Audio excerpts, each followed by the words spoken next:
Olá! Chegou a hora de você ficar muito mais informado. Confira os destaques dessa edição. Conheça um pouco mais sobre a profissão de dublador. Quem não votou nas últimas eleições deve regularizar a situação até terça, 2 de maio. Brasileiros procuram novas formas de aumentar a renda. Estimativa do Ministério da Educação é que 200 mil estudantes brasileiros participem de intercâmbio até 2020.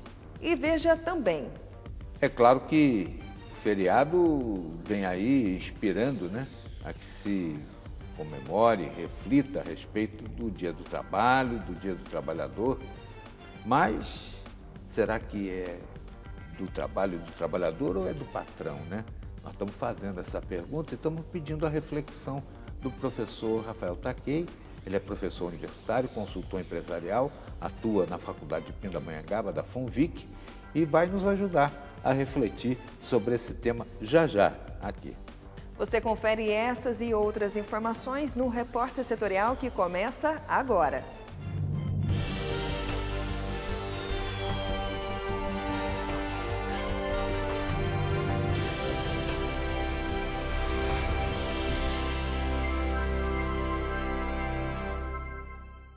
Seja muito bem-vindo, este é o Repórter Setorial na TV e na web.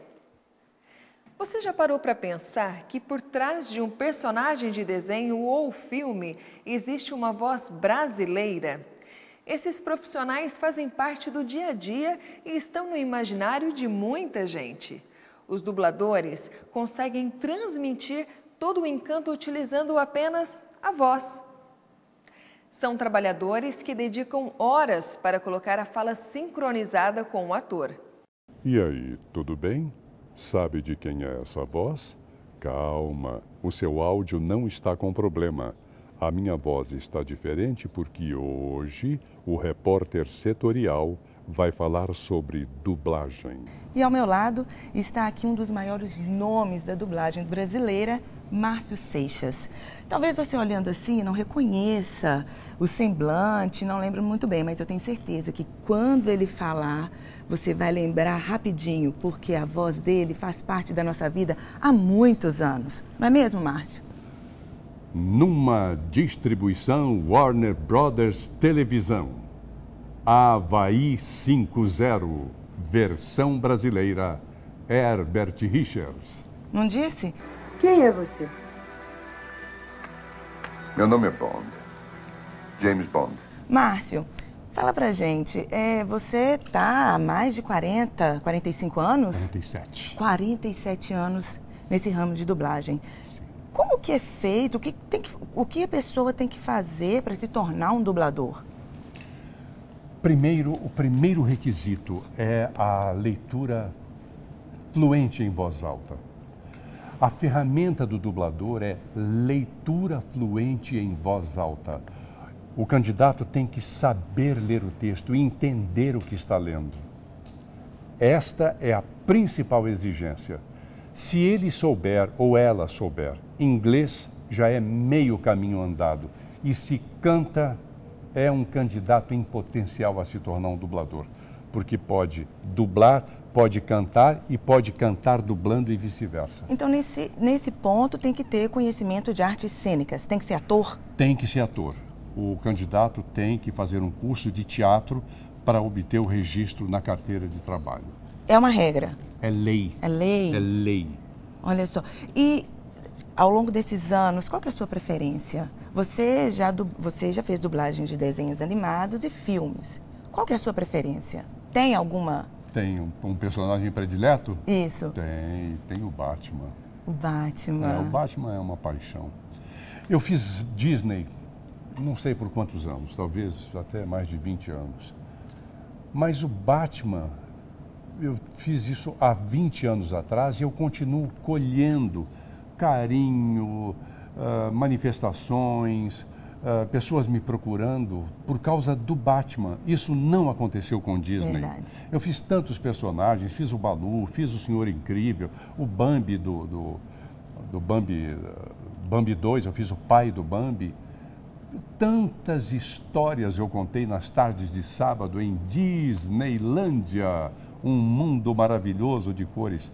Mas o Batman bastou ir para a TV e a minha vida mudou nesse aspecto do fluxo de carinho que eu recebo por causa do personagem. Queria dizer umas palavras. Devia ter dito enquanto estava entre nós, mas... apesar das nossas diferenças, eu sempre respeitei você. Você sabe que... sabia disso. Como é que você dizia, Clark? A batalha sem fim. E como que é feito esse levantamento? A escolha?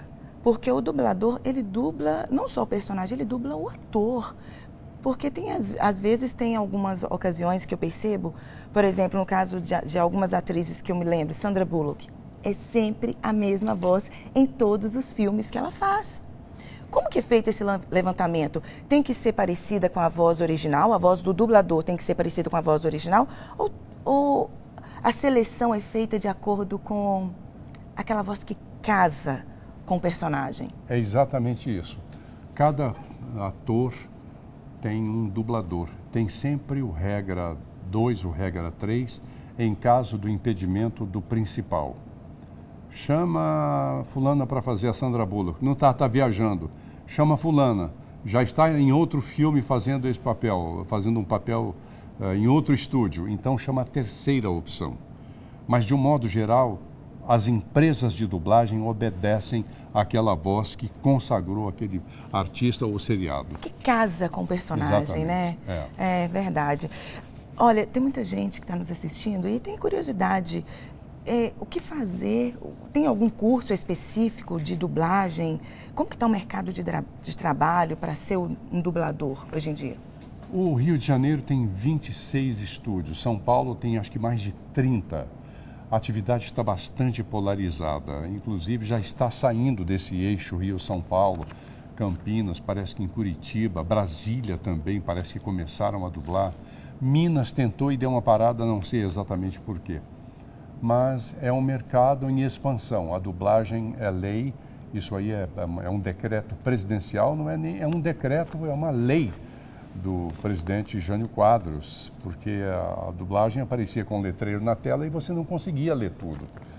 E tem sim, mercado para todo mundo. Ela contempla todas as vozes. O que é, senhora? O bichano não quer descer.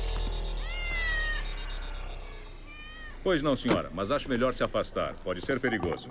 Não, ele é um doce. Ainda nessa edição, você acompanha a segunda parte da reportagem especial sobre o trabalho de dublador. O eleitor que não votou e não justificou a ausência nas 3 últimas eleições ou não pagou as multas correspondentes devem regularizar a situação até o dia 2 de maio no cartório eleitoral. Exatamente, e o prazo está se esgotando. Quem fala conosco agora é o seu João Amaro, que é diretor do cartório eleitoral de Pindamonhangaba. Olá, seu João, quantos eleitores tem em Pindamonhangaba e desses, quais que estão irregulares? Olha, em Pinda nós temos um total de 110 mil eleitores. Dentre esses, nós temos mais de 2.400 eleitores que estão na situação de 3 turnos consecutivos que não votam. Então, esses eleitores têm agora um prazo reduzido aí para comparecer ao cartório eleitoral, retirar aquela guia de multa, pagar nas casas lotéricas ou qualquer banco, retornar ao cartório e assim regularizar a sua situação. A gente aproveita para dizer que até o prazo limite não há necessidade de ser o próprio eleitor. Pode ser um parente, a mãe, o pai, o irmão. Ele vem aqui, retira a guia, paga lá nas casas lotéricas que a gente regulariza sem a presença do eleitor. Após esse prazo, aí nós precisamos da presença do eleitor, porque o título está cancelado e a gente só consegue regularizar, não só com o pagamento, mas com a presença dele. E nesse caso, a gente já aproveita para fazer a biometria que está sendo obrigatória. Nos explica um pouco mais a respeito da biometria. Então, a biometria está sendo realizada no Brasil inteiro, né? Como os meios de comunicação têm divulgado. E no estado de São Paulo, o tribunal está trabalhando com um prazo aí de até 2020 para cadastrar todo mundo. E em virtude desses 110 mil eleitores terem que comparecer ao cartório, há necessidade de fazer o agendamento no site do tribunal, porque sem o agendamento a gente não consegue atender todo mundo. Então, para facilitar, inclusive, a vida do eleitor, né, foi possibilitado a realização desse agendamento, que aí ele comparece já no dia, no horário agendado, e o agendamento é um procedimento rápido, demora em média de 15 a 20 minutos, né, e o eleitor já sai aqui estando regularizado. Existe algum prazo para a biometria e o que acontece com o eleitor após o dia 2 de maio? Então, após o dia 2 de maio, agora é aqueles eleitores que estão com 3 eleições consecutivas, né? Esses aí terão um título cancelado, aí a partir do dia 17 a 19 de maio o tribunal vai cancelar.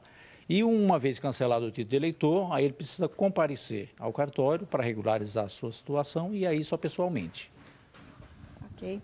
E o recadastramento, ele pode ser feito somente na cidade de quem vota? Exatamente. Aquele eleitor que pretende fazer a sua biometria, ele só pode fazer no local onde ele tem título. A exceção é aquele eleitor, que ele é eleitor no município e atualmente mora em outro município. E aí, naquele município que ele reside atualmente, ele pode transferir o seu título para esse novo município e aí já faz a biometria. Muito obrigado pela entrevista, seu João. Lembrando, então, os interessados podem estar acessando o site tre-sp.jus.br. Segue o repórter setorial. Agora, instituições podem buscar recursos para intercâmbio. A estimativa do Ministério da Educação é que 200 mil estudantes brasileiros participem dessa experiência cultural. Muitos brasileiros procuram potencializar seu currículo com estudos e pesquisas no exterior. Após o fim do programa Ciências Sem Fronteiras para alunos de graduações, o Ministério da Educação assinou a adesão à Aliança para a Mobilidade Acadêmica, junto à Organização dos Estados Ibero-Americanos para a Educação, a Ciência e a Cultura. O documento permite que os estudantes do ensino superior, docência ou pesquisa participem de programas de intercâmbio em países como Portugal e Espanha. Alunos dos países participantes também devem ter espaço para estudos no Brasil. Para o ministro da Educação, Mendonça Filho, o intercâmbio beneficia não apenas os alunos, mas toda a comunidade acadêmica. Agora, instituições que representam os estados ibero-americanos podem buscar recursos para colocar em prática o intercâmbio. Para que a gente possa integrar cada vez mais o acesso às universidades por parte de estudantes brasileiros e espanhóis e, ao mesmo tempo, também acesso à pesquisa, a parcerias envolvendo universidades europeias na Espanha e brasileiras. Eu creio que, sinceramente, esse tipo de integração e parceria é muito relevante, tanto para a academia, para cursos de pós-graduação, como também intercâmbios de graduação. 3 entidades são responsáveis pela aliança: a OEI, a Secretaria-Geral Ibero-Americana e o Conselho Universitário Ibero-Americano. As instituições procuram coordenar o crescimento acadêmico e têm procurado incentivar os ministérios da educação de seus países membros a se envolverem na obtenção de recursos de empresas públicas e privadas. O secretário-geral da OEI, Paulo Spengler, espera que o intercâmbio alcance todos os países da organização. Com esse instrumento e com o apoio de grandes empresas que têm se somado a esse grande acordo, nós vamos possibilitar algo que ainda é muito incipiente, sobretudo no nosso país. A estimativa do Ministério da Educação é que 200 mil estudantes brasileiros participem do intercâmbio até 2020. Fique agora com o comentário de hoje.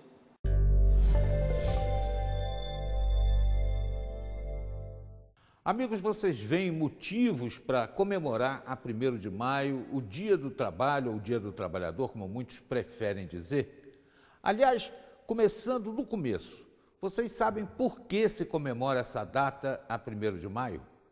Pois bem, vamos começar do começo então. A 1º de maio de 1886, a industrialização na cidade norte-americana de Chicago tornou-se tão opressora, assim como muitos acham que está hoje, e os trabalhadores então foram às ruas protestar pelo respeito e pela redução da jornada de 13 para 8 horas.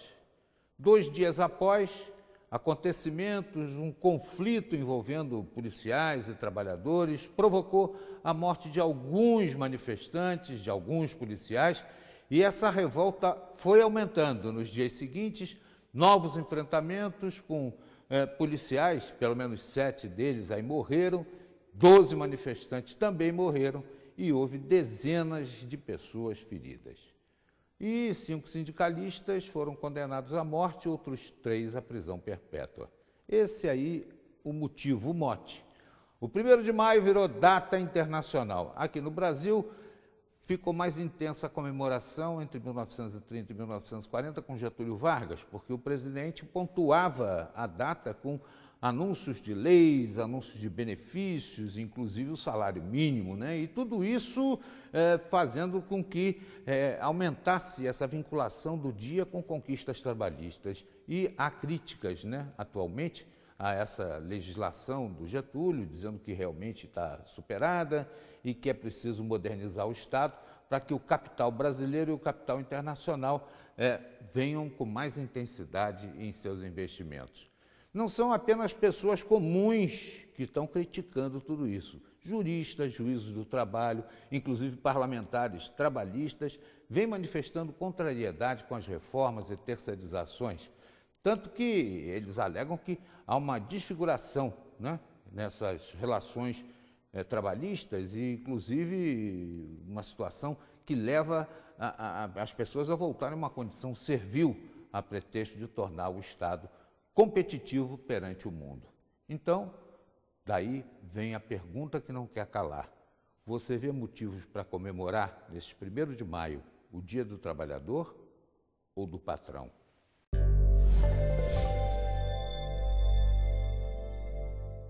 Mais de 2 milhões de crianças vivem em situação de trabalho infantil no Brasil. Mais detalhes no próximo bloco.